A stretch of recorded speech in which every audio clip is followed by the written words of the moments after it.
Hello, everybody. This is Hondo Carpenter from Sports Illustrated's Fan Nation, Las Vegas Raiders Insider Podcast. It's great to have you here today, as always, joined by my dear friend, the great Johnny Shop. Now, for Christmas today, he's wearing his hat. But our first show of the new year, John, you got to introduce the show with a riff, okay? Yes, will do. Absolutely. The fans are demanding it. So, can you do the introduction? Can you do Enter the Sandman, the intro? I don't know that one, but I've done it before. The thing is, if I do it here, it's going to trip off all kinds of crazy stuff. So I've got something cool that sounds familiar. That will work. If it works so well, it'll take right off and become the open to the show. But I got something in mind. But yeah, if you start playing something note for note, you'll get some tricky digital trouble, as people know out there. Oh, I didn't know that. All right. Yeah. Johnny, let's dig right into it. We got a lot we're going to talk about today. We got a lot of Raiders. My article yesterday, my one-on-one with the general manager went viral. We're going to talk about that. And then I got some NFL things I want to get to. But I made the decision with my article that published yesterday at 9 Eastern in the morning, 9 Pacific, 12 noon Eastern, my one-on-one with Champ Kelly. I didn't want it to be about the Raiders. I wanted fans to get to know him, his philosophies, what built him, what made him, went back to his time with the Broncos, with the Bears, all of it. It's not a matter of if he's going to get a general manager job, it's when. And it may not be with the Raiders, it may be with the Raiders. I'm rooting for him. I hope it is with the Raiders. But he's going to get a chance. And because we didn't know that it was going to be the Raiders, I thought that was the best way to go. What are your thoughts on that? Well, I think it is actually important to have some idea of who Champ Kelly is. It's not like he's a guy that everyone knows in and out. You know, a lot of the guys at that level of the NFL, the general manager, the front office level, we don't know that much about. It takes us time to know some of their names. And over time, maybe we get to know some of the names. Most of the names we don't know. If you ask people who the Patriots general managers were during their great run, you're going to hear some different answers and some big holes. At the same time, there is a real importance at the NFL level to understand what a general manager is after. We've seen some really weak sauce general managers just kind of stay and blow in the wind while somebody else is pulling the strings. And I don't know that that's what you want. What you want to understand, if you are a franchise that's going to get behind Champ Kelly, is what is Champ Kelly going with? Is he a guy that is saying, hey, every team is different. We're going to try to put each team in the best position to win, kind of like a coach would, kind of like Belichick and Saban did on their great special, explaining every single team is different. You have to coach them all a little bit differently. The key is to find what can we do to put the team in the best spot to win, not try to jam a square peg into a round hole. So at this time for Champ Kelly, I think that was a good thing because you can look pretty hard out there and there's not a ton out there about what's behind Champ Kelly and who he is and kind of where he comes from. So I imagine around the sport, that's going to get some eyeballs because it's not a readily known set of facts. People are not like, oh yeah, Champ Kelly, he's the guy from this school, and then he went here, and then he did that. Mm-hmm. He's not picking on Mike Shanahan, but a lot of people know Mike Shanahan's history, and he wasn't really a GM, obviously mostly a coach, but that is plain as day. Everyone knows that. Everyone knows John Gruden's history. This is a different cat, a very important one, and a very important time for his career because the next step could be a big one. Now we turn to the Raiders, who come off a 0 points with Minnesota, 63 with the Chargers, the biggest ever in NFL history to go from 0 to 63-point franchise record for the Raiders at 63 points. Historic, absolutely historic. The way that Antonio Pierce is leading this team, you cannot deny it. Again, you can argue whether or not you want him. I'm rooting for him to get the job, but I think you cannot deny his thumbprint on what he's done on this team. And I think he has now emerged as a guy whether it's the Raiders or not, he's going to get a chance as a head coach. He's proven that. I think he's done an exceptional job. Your thoughts on the job Antonio Pierce has done? Yeah, I think to be fair, he's done a good bit better than I would have expected. Anyone would have expected. Take anybody and put them in the position he was in, the team, the timing. I don't think you'd expect quite these results. To see a jump or a boost the first week or two would be expected. Nobody wants to hang a 0 on a board ever. Obviously, nobody wants to hang a 0 on a board, but to go from a 0 to a 63 actually brings a lot more attention and eyeballs to Antonio Pierce. Like, what's going on in Las Vegas? What? It's obviously unprecedented. It's not necessarily something anyone wants to see again, because you've got to hang a 0 in there, and that's a whole large bet that you're ever going to see any kind of spread from 0 to 63. But I do think Pierce has taken great advantage of his interim head coaching. I think from the very start, the very first move he made with the offensive coordinator was interesting.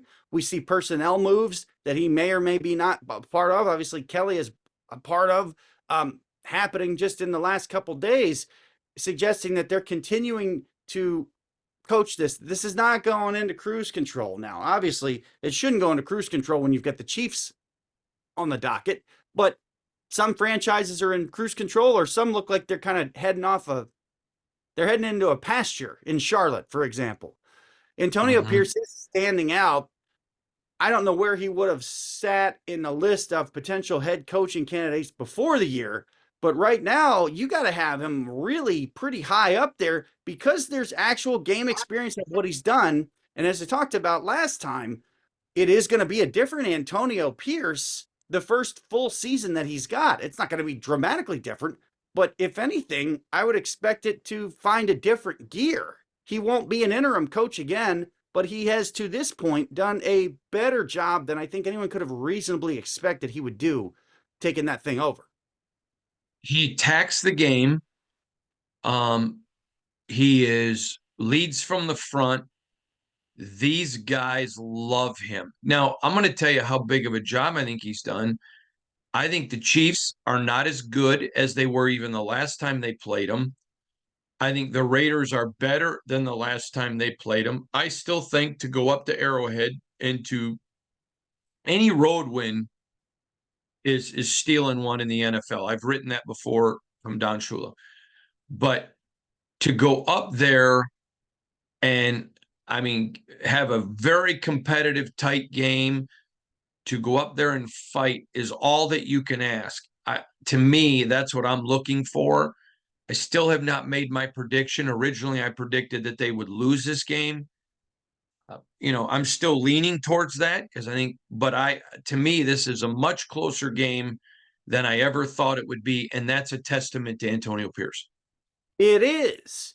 And as fundamental as it sounds, part of the testament is he has done enough and consistently to put the feature players, put the ball in their hands as much as they can on offense. We've seen that. We've seen the ball go to Adams more. We've seen the ball go to Jacobs more. We've seen a development of a tight end in progress that the guy over there on that side of the screen said was coming.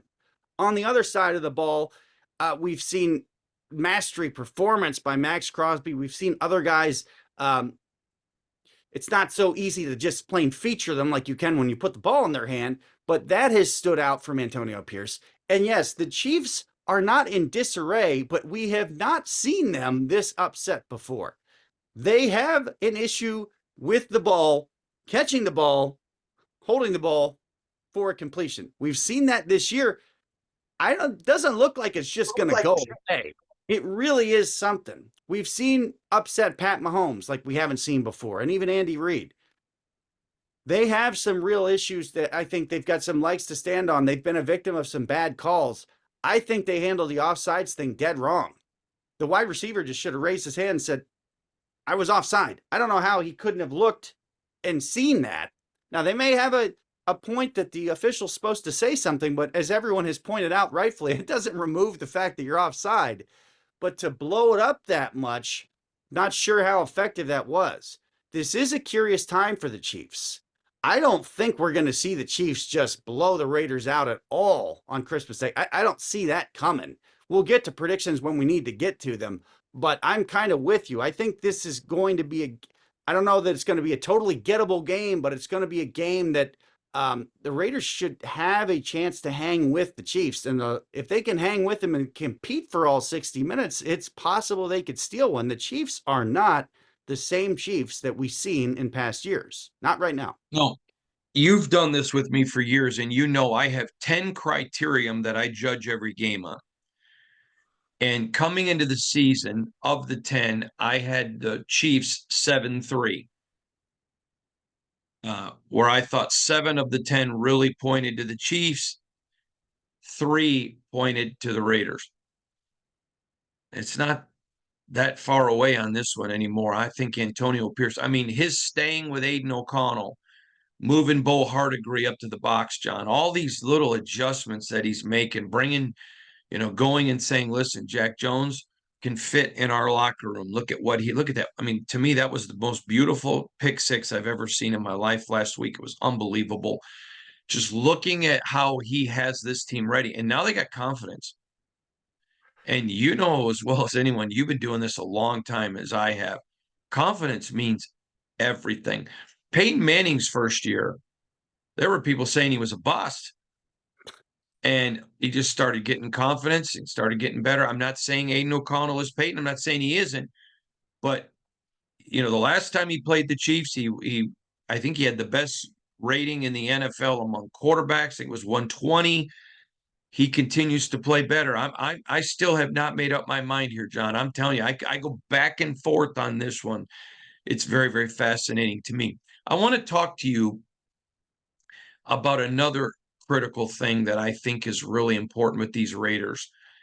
And it's the fact that you don't see them repeating mistakes.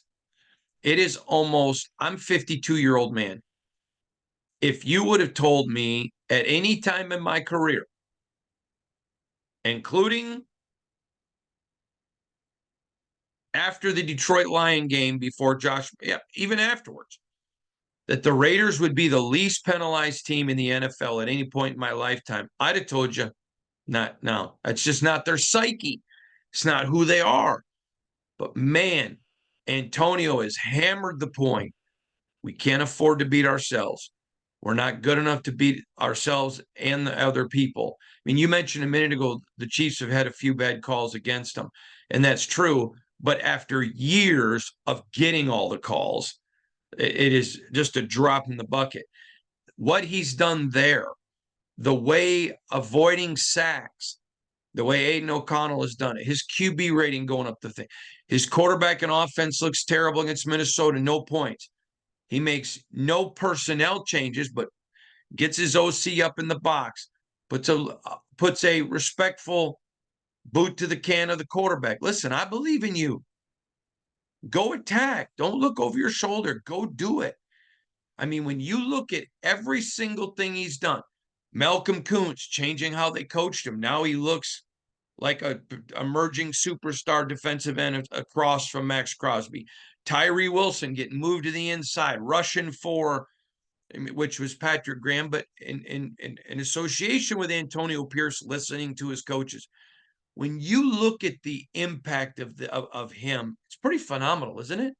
It is, and we probably underrate confidence because, as Jack Nicklaus once said, he said something like, you can take 3 years to build it up and it can go away really quickly. Go away in a couple swings, from a golf analogy. What the Raiders look like is a team that's not trying to do too much in the past. And we can look around the league right now and see teams that maybe have players that are trying to do so much that it's really hurting the other 10 on the field, and it's making a difference. We saw that in the Eagles game on Monday night, pointed out pretty clearly by a defensive back trying to do too much on a play late in the game. We haven't seen the Raiders do too much of that. And when you talk about not beating yourselves, that's a place that you can point at. The penalty thing is beyond belief, really. It's actually so far beyond belief. I know a lot of Raider fans are just probably frozen solid. Like, let's get through the end of the year because this is too good to be true. This is too good to be true that we don't have a massive deficit in the flags.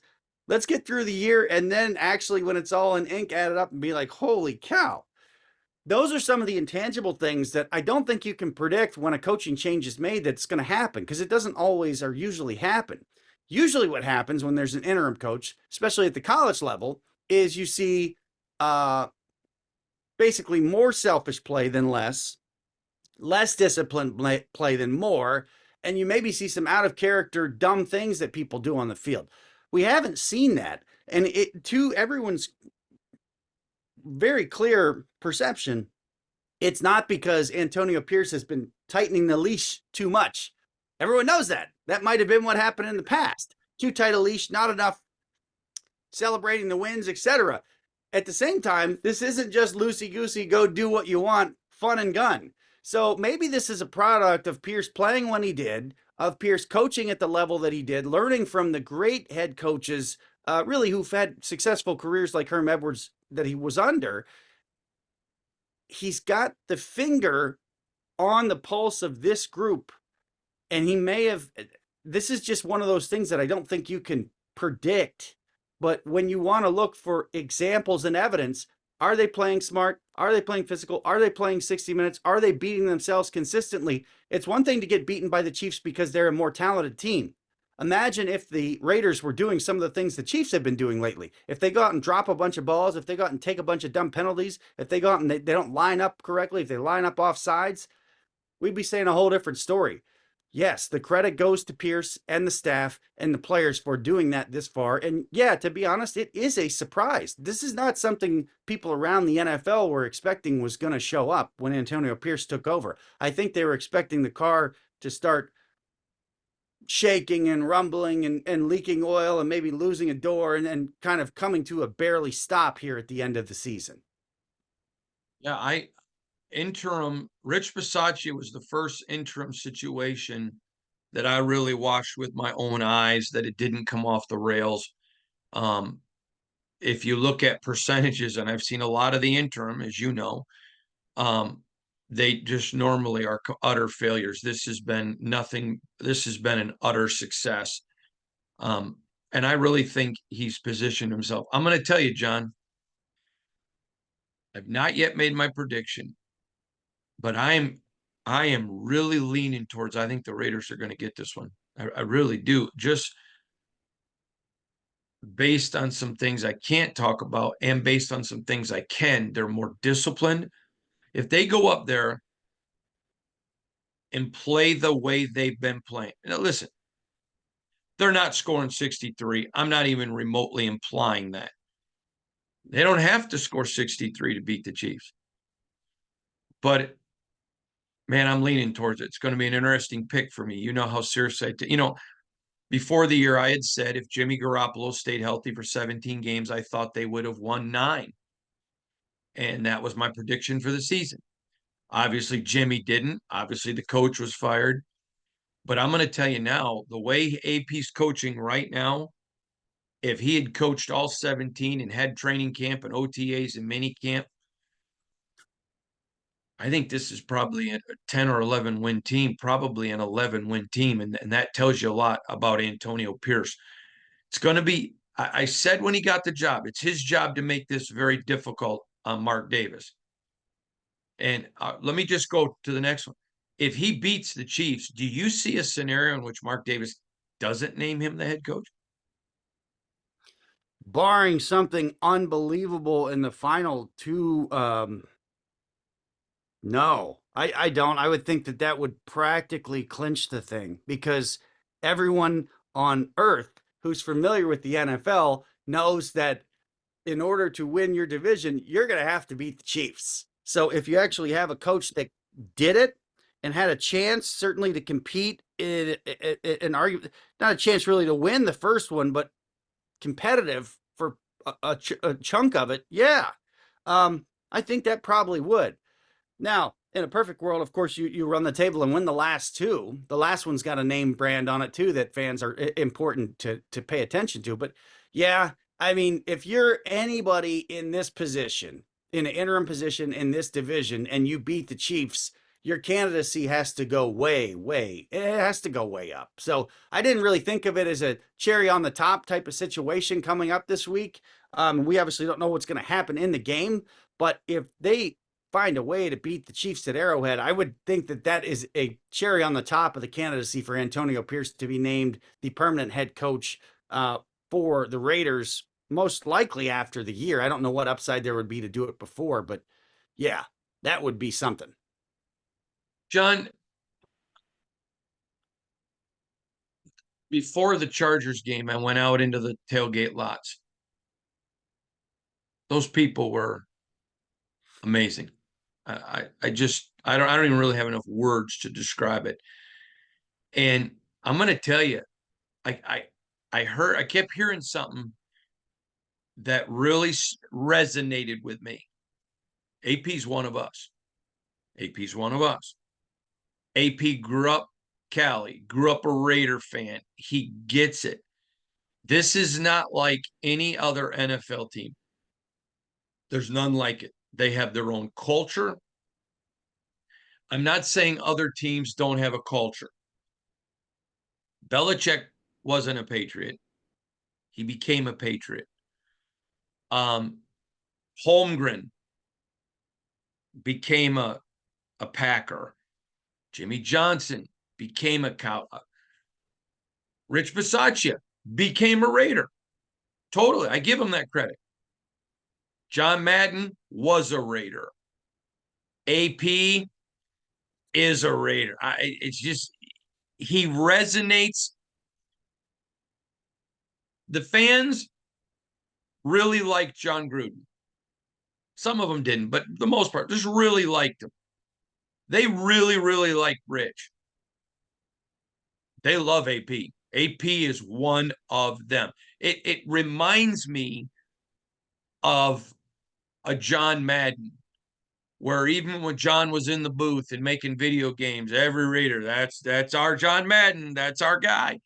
It's a unique relationship. I find it fascinating. Yeah, the connection that he has with where he grew up, that is unique, and it just fits very well. There's a visual appeal. You don't have to be a Raider fan to see Antonio Pierce on the sideline, like, oh, that's a guy that kind of makes a lot of sense there. He played, which Raiders head coaches have, obviously, there have been some that have played. He is of an era, connected deeply with one of the stops the Raiders had in Los Angeles. It does seem to be a pretty natural fit. For example, I mean, you can think of other guys that wouldn't be as clearly natural a fit. I like Jason Garrett. I think he's a really smart head coach, a smart offensive coordinator. If he was the Raiders head coach, it wouldn't be as natural a fit. Even Mike Tomlin was not a Steeler. He's in ink as a Steeler. He will always be a Steeler. Even if he was in the Raiders, it wouldn't fit as well. I'd be like, hey, here's a guy from a total other organization. Pierce does seem to be a natural fit, and to his credit, so far, he doesn't look like a guy that's going to screw it up. And I think there's a lot of Raider fans that want some stability, that want some commitment, that want some common sense thinking for somebody in a position of playing, coaching, whatever, that's not going to screw it up, because there have been screw ups in recent time. I think sometimes we underestimate that a little bit. Some people just want relative quiet, professional, and some success without screwing the thing up big time. There's a little value. I'm going to tell you. I'm sorry, John. Go ahead. Oh, I was just there's a little value. There's a little more value to that maybe than there should be because of what's happened in the past 5 years. And I think Pierce gets that. He's not blind. He knows what's happened. He can't miss it. I got to tell you, the thing that in the 4 years I've covered the Raiders that I see that I lacking in this franchise is stability. They thought they had it with Gruden. They didn't. Had a chance with the Bisaccia, went a different direction.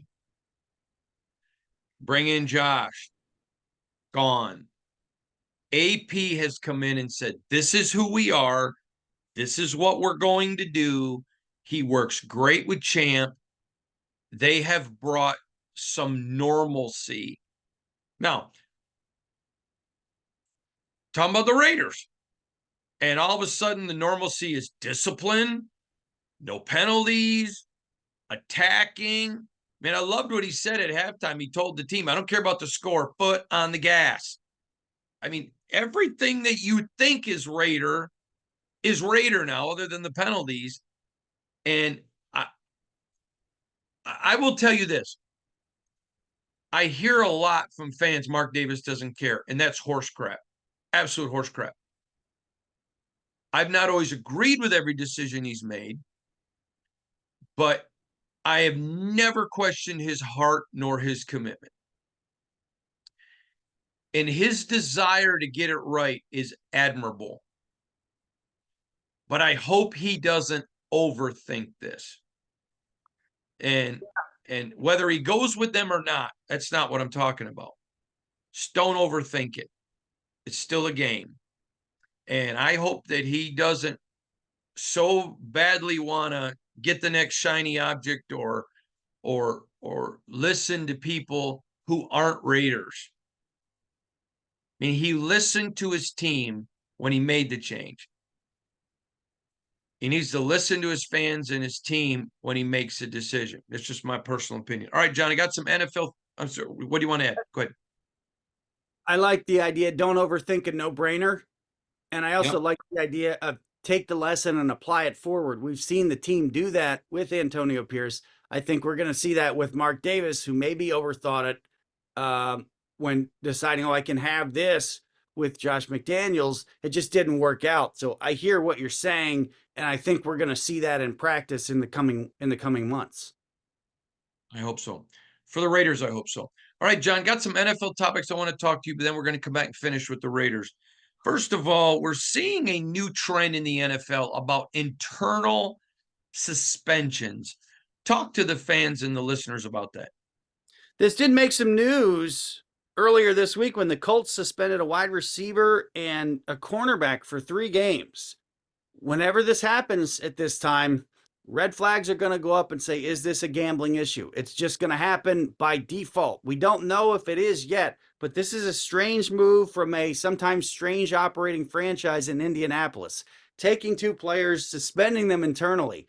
We probably will never know what happened there unless there's some NFLPA issue that comes public or there's some leaking, but this is a strange thing. I wonder if this will become a trend. I don't know if it does the franchise any good when you have such a tight roster, but this is something that caught our eye because we don't see this every day. Let's see if this becomes a trend or if this is just a Irsay moment, if you will.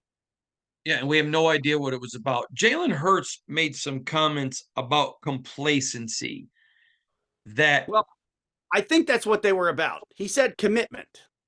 right. I'm sorry, commitment. Yes, I'm sorry, my fault. Commitment, and to me, it resonated. Is he talking about complacency? I know you felt the same thing.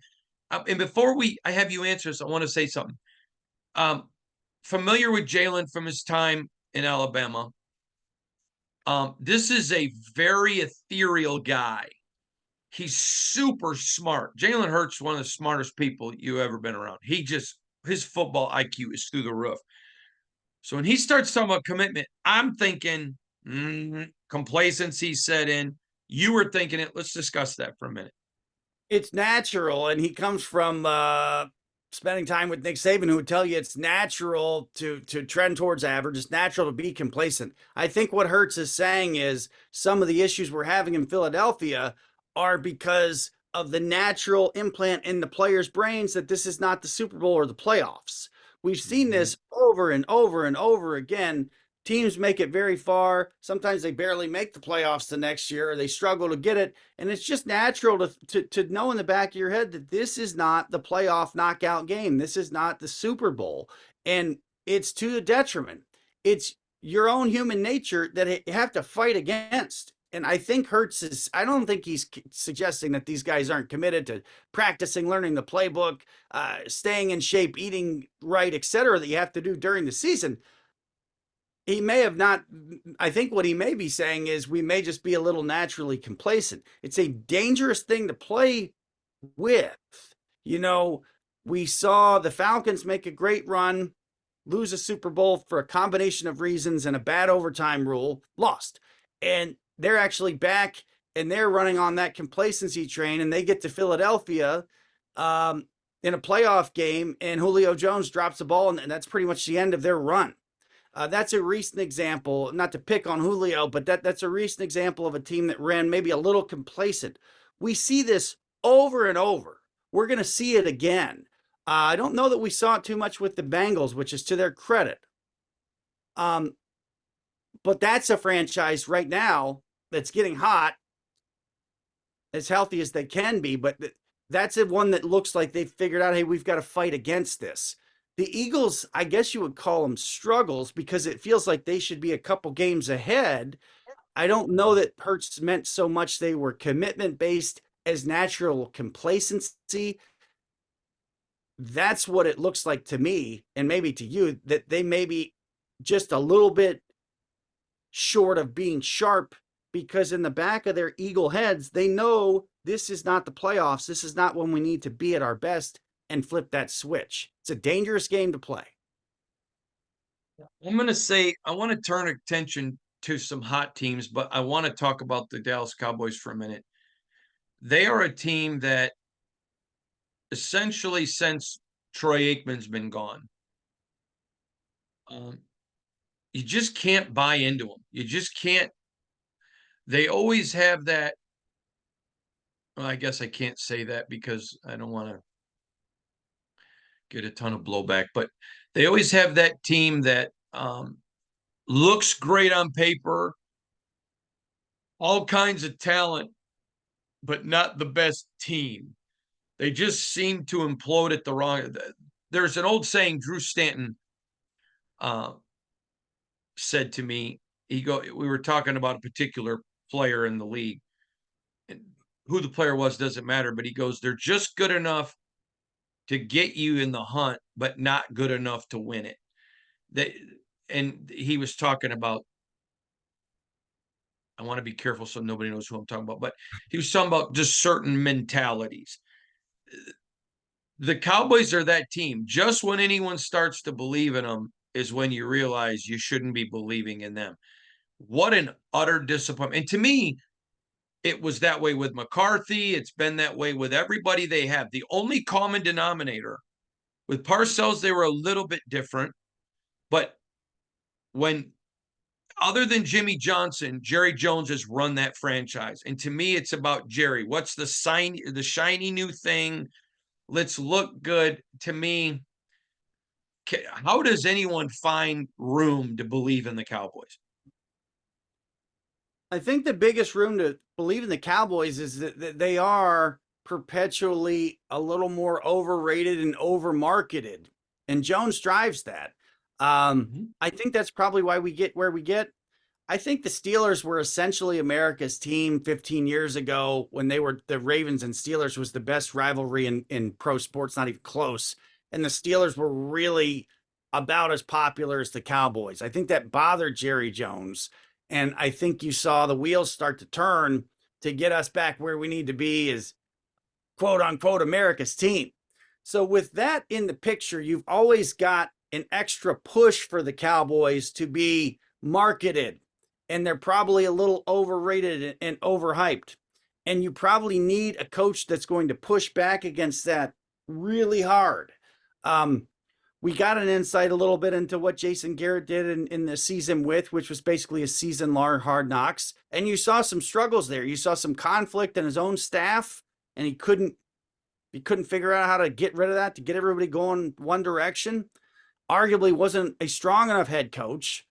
Did he get as much out of that talent as he should have? We look back and say probably so. You always have to consider with the Cowboys that they're probably a little overrated. Sometimes they get guys after their prime. Sometimes they get guys that just cash in the checks and kind of cruise. And to their credit, they find some guys, and obviously they've got a phenomenal talent on defense in Micah Parsons. But when they go lay an egg like that, and we talked about it on this show because I saw it coming. I saw Buffalo's last stand. They're going to throw. But the Cowboys, they didn't look like they got on the trip. You want to talk about an example of complacency, that might have been it. There's 53 guys on the roster. You can't expect the quarterback or the leader to pull every single person along with them. Some people didn't get on the plane there. If this is something, to steal a line from Mike McDaniel watching the Hard Knocks after they blew it against Tennessee, if the Cowboys can figure out how to use this to their advantage, if they can take the lessons from the monstrous egg they laid in Buffalo and apply it, then you may be able to see them turn course and get better from here. I am interested in what the Cowboys do from the Buffalo loss. Do they play better? Do they get better from it? Or is this a sign that this car, like we talked about earlier, is this car going to lose a door? It's going to throw a rod. It's going to clunk to the end and get whacked out of the playoffs early as they have been. To defend the Cowboys, and Tony Romo specifically, he got too much criticism for, I didn't win this playoff game or whatever. If you're going to count playoff games, you better give credit when somebody has earned a bye. In my book, that counts as a win. So if you're going to criticize playoff losses, if you've earned a bye, you better count that as a win for any quarterback, to be fair. The Cowboys are probably not going to get a bye. Not what we just saw. If they get knocked out in the first round, it's going to be interesting. And because, as you laid out, the backstop of everything is general manager, coach, owner, string puller Jerry Jones, there's not as much accountability or flexibility in that organization. They pretty much go as Jerry Jones sets them up to go. For better, for worse. All right, let's talk about some hot teams in the NFL. To me, the two hottest, San Francisco and Baltimore, on fire. I still can't believe San Francisco lost 2 in a row. I cannot believe. We cannot believe it. That was a long time ago. They're not losing 2 in a row again.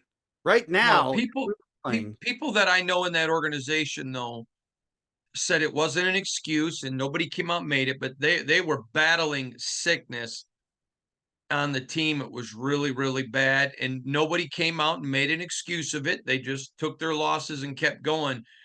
I remember you and I talking about it at the time. I'm like, the rumors of their demise are highly overrated. I think that, but you know who I'm excited for? Lamar Jackson. So many people said, oh, he's not a real quarterback. He can't throw the football, but wow, get him some weapons. And he's shown everybody. I've been so happy for him. He's such a good guy, just a great guy. Everybody that knows him loves him.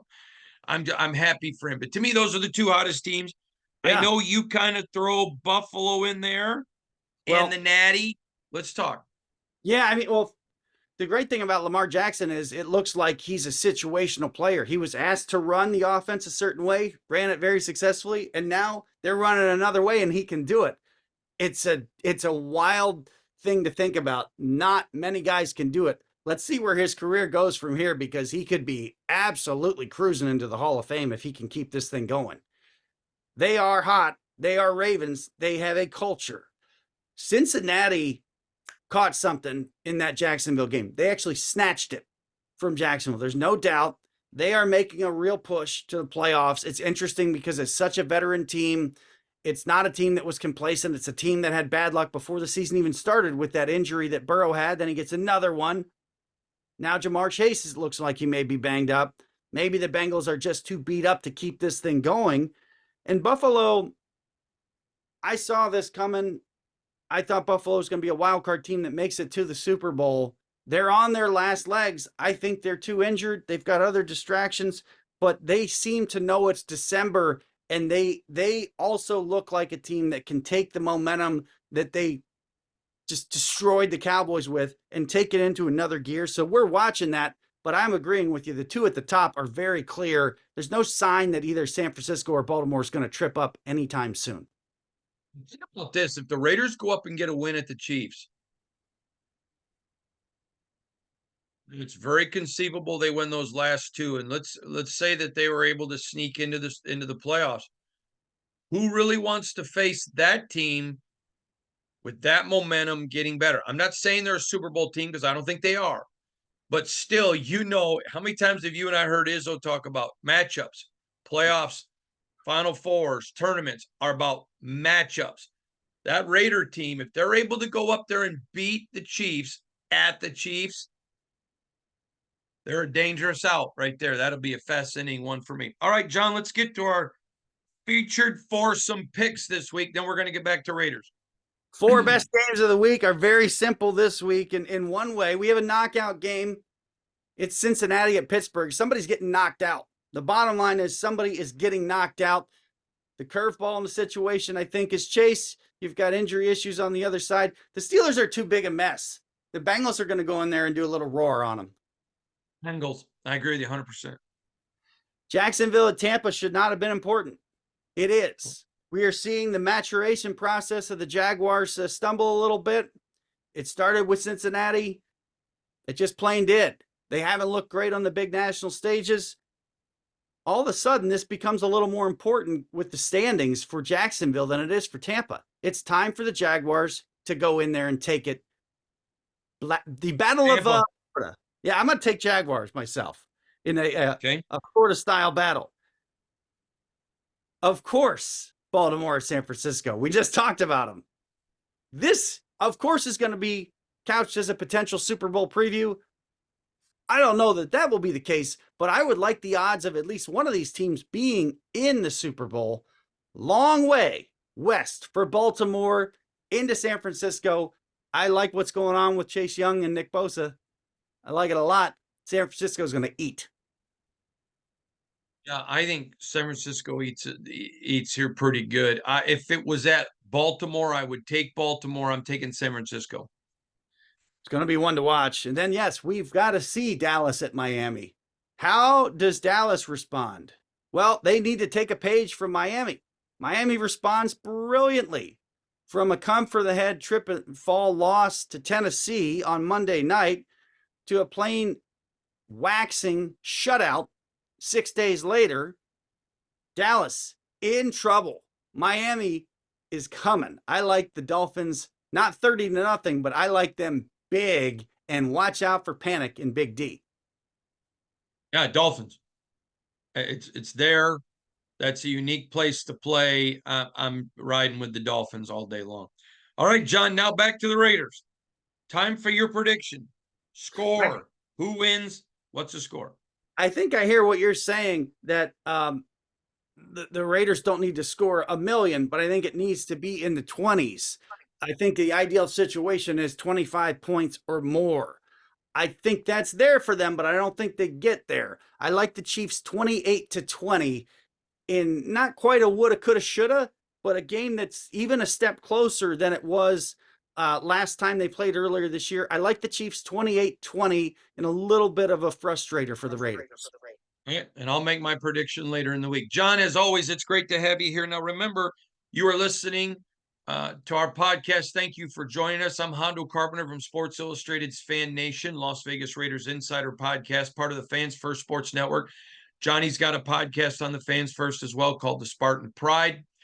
Appreciate all of you. Remember, if you just want to listen to the audio, you can go listen to us on Spotify or Apple or wherever you get your pods, as well as I do an additional podcast every day, 5 to 10 minutes, Riding with Hondo and Dexter, just giving you some inside scoop on the team.